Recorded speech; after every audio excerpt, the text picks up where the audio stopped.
Hi, I wanted to talk to you today about self-care.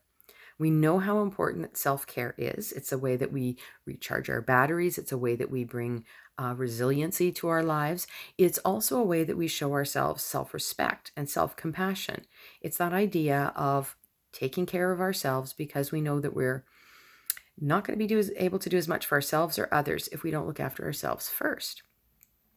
Have you ever considered the possibility that when you are engaging in self-care, that you get a little indulgent and you might actually be roaming into the territory of self-sabotage? And the reason why I ask this is because it's something that I came to recognize myself, especially after my time in office.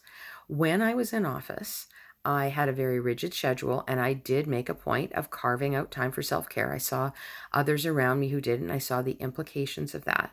So I did my best there.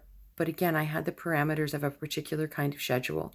And one of the areas that I can tell you that when it came time to be out of office, and especially setting up in terms of entrepreneurialism and having that, the freedom of a schedule that I get to make myself. The first place that I found the slip from self-care into self-sabotage was my sleep cycle. I had always had to have a very rigid sleep schedule. I had very good sleep hygiene because I needed to get the most out of the 6, hopefully 7, oh my God, glorious 8 hours of sleep that I may get. And so when I came out of office and I no longer had to be up at a set time, literally every day, 7 days a week, because there were always events on weekends, that kind of thing. The first thing that happened was I went, I can sleep in on weekends.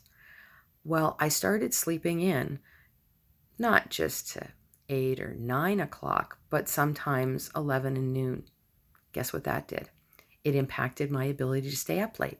But I was looking at, wait a second. Yeah, I can stay up late because that was something that I never got to do to relax. So if I want to stay up till 2 or 3 in the morning on a weekend because I am watching movies, because I'm out with friends, all good.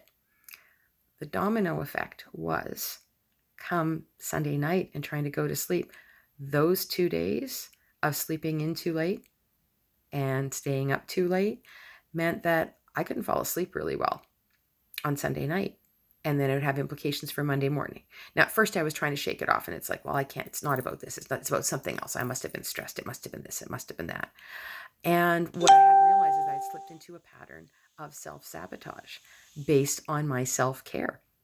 My belief that the extra sleep and the freedom and the flexibility that my schedule now afforded me was something that was part of my self-care after a decade of a very rigid schedule was actually working against me.